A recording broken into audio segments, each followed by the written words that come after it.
Karimnagar, Adilabad, Nizamabad, Medak teachers MLC ఎన్నికల్లో మల్క కొమరయ్యకు మొదటి ప్రాధాన్యత. ఓటు వేద్దాం, గెలిపిద్దాం. మీకోసం, మీ సమస్యల కోసం మీ తరఫున గళమెత్తుతాడు, ప్రభుత్వంతో కొట్లాడతాడు. చంద్రబాబు నాయుడు గారు ఫోను పవన్ కళ్యాణ్ గారు అని చెప్పి నేను మనం మాట్లాడడం జరిగింది. అయితే ఆ కూటమి నుంచి ఎవరో ఒకరు ఇది కాదు, ఇది అవును కాదు అని ఏమీ స్పందించకపోవడం, ఇది అలాగా లైమ్లైట్లో ఉంచినట్టేనే అంటే గ్యాప్ ఉంది వీళ్ళిద్దరి మధ్యన. గ్యాప్ ఉందని మీరు నేను మాట్లాడుతుంటే వెంటనే పొలిటికల్ పార్టీలు వెళ్ళి వివరణ ఇచ్చుకుంటాయా? వాళ్ళకేం పని అండి? అంటే ప్రచారం జరుగుతుంది కదా, ప్రచారం జరుగుతుంది. దేశంలో చాలా వాటి మీద ప్రచారం జరుగుతుంది. ప్రతి ప్రచారానికి రాజకీయ పార్టీలు ఎందుకు రియాక్ట్ అవుతాయి? రియాక్ట్ అవ్వకపోతే జనాల్లో నిజం అనుకుంటా. అదే జనం నువ్వు రియాక్ట్ అయితే ఇంకెక్కువ నిజం అనుకోవచ్చు కూడా. ఓకే, అందుకే రియాక్ట్ అయ్యారు కదా అని. ఇప్పుడు ఏ ప్రాతిపదిక ఫోన్ ఎత్తలేదన్న దానికి ఇంకేమైనా ప్రూఫ్ ఉందా? ఏంటి ప్రాతిపదిక? నేను అందుకే నిన్న కూడా చెప్పాను, టీడీపీకి జనసేనకు మధ్య రిలేషన్షిప్లో కాస్త అనీజీ ట్రెండ్స్ మొదలయ్యాయి తప్ప దాన్ని ఎగ్జాగరేట్ చేయకూడదు సార్. అది పవన్ కళ్యాణ్ ఏదో చంద్రబాబు నాయుడు ఫోన్ ఎత్తుతలేడు, ఇది దిస్ ఆల్ అబ్సల్యూట్ స్పెక్యులేషన్. దాంట్లో ఎంత నిజం ఉంది ఎవరికి తెలియదు. ఏం ఫోన్ ఎత్తకుండా ఎన్ని రోజులు ఉంటాడు? సో 6 నెలలు ఫోన్ ఎత్తకుండా ఉంటాడా? అందువల్ల ఐ డోంట్ థింక్ ఇదంతా దీనికి పెద్ద బేస్ ఉందని అనుకోను. బేస్ ఉన్న అంశం ఏంటి? నేను 8 కారణాలు చెప్పాను. టీడీపీకి జనసేనకు మధ్య గ్యాప్ పెరిగిందా అని కూడా నేను అంటలేను. ఆ రిలేషన్షిప్లో కాస్త అనీజీనెస్కు స్టార్ట్ అయ్యాయి. దానికి అనేక రీజన్స్ ఉన్నాయి. పరాకాష్ఠకు చేరింది లోకేష్ డిప్యూటీ చీఫ్ మినిస్టర్ అనే అంశం. దీనిపైన జనసేనలో కాస్త అసంతృప్తి ఉన్నమాట నిజం. బహుశా పవన్ కళ్యాణ్లో కూడా అసంతృప్తి ఉండవచ్చు. కానీ ఆ అసంతృప్తి వల్ల ఆయన చంద్రబాబు నాయుడు ఫోన్ ఎత్తకుండా ఉంటాడా? ఆ అసంతృప్తి వల్ల ఫోన్ ఎత్తకుండా ఉంటే సమస్య పరిష్కారం అవుతుందా? ఎంతకాలం ఆ ఫోన్ ఎత్తకుండా ఉంటాడు? అందువల్ల పవన్ కళ్యాణ్ ఏదో అవుట్ ఆఫ్ కవరేజ్ ఏరియా వెళ్ళాడు. These are all absolutely is a imagination.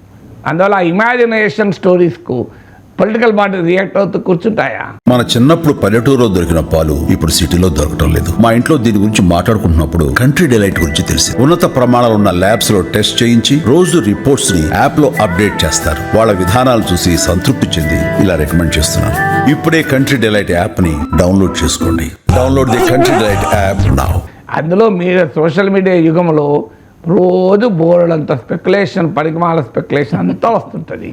పనికిమాల ఊహాగానాలన్నీ వస్తుంటాయి. బాధ్యతారహితమైనటువంటి జర్నలిజం పెరిగింది.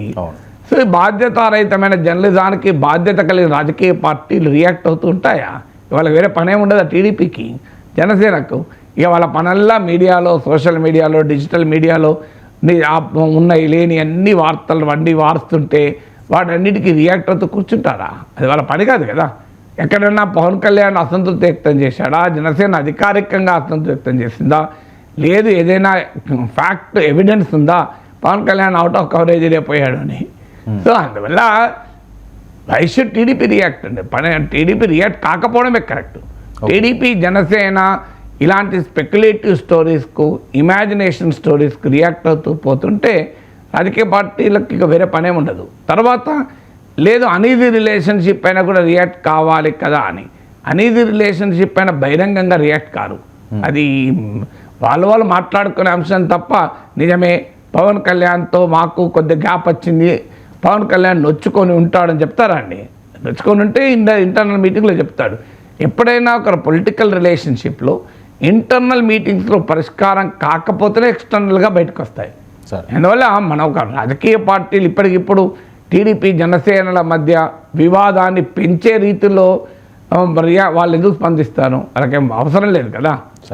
దాన్ని పరిష్కరించుకునే ప్రయత్నం చేస్తారు తప్ప స్పందించి రచ్చ చేసి విభేదాలు పెంచుకునే ప్రయత్నం చేస్తారా?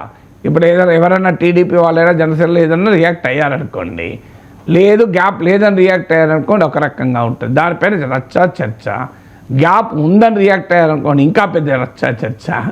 అందువల్ల పొలిటికల్ పార్టీలు media, social media, digital media కోరిన సమయంలో కోరిన రీతిలో react car. They have their own method of reacting కదా. వారికి సమయం, సందర్భం రాజకీయ పార్టీలకు ఉంటుంది. రాజకీయ పార్టీలు అవి రైట్ కదా. మనకు ఎట్లా అయితే భావప్రకటన రైట్ ఉందో, ఉన్నది లేదు ఊహించుకోవడానికి, ఊహించిందే నిజమని రాయటానికి, ఊహించిందే నిజమని చెప్పడానికి మీడియాకు, సోషల్ మీడియాకు, డిజిటల్ మీడియాకు ఎలాంటి హక్కు ఉందో సమయము సందర్భం చూసి తమ అవసరమైన రీతిలో కంట్రోల్డ్ రెస్పాన్స్ ఇవ్వడానికి రాజకీయ పార్టీలకు కూడా హక్కు ఉంది కదా. అందువల్ల ఈ స్పెక్యులేషన్ ఆ స్పెక్యులేషన్ రోజు బోర్డంత స్పెక్యులేషన్ వస్తూనే ఉంటుంది. ఆ ప్రతి స్పెక్యులేషన్ పైన వాళ్ళు రియాక్ట్ అవుతారా? పవన్ కళ్యాణ్ అలగలేదు అని టీడీపీ అధికార ప్రతినిధి చెప్పింది అనుకోండి, అలగలేదు అంటేనే అలిగినట్టు కదా, నిప్పు లేనిదే పొగరాదు కదా అని హెడ్లైన్ మొదలైతాయి.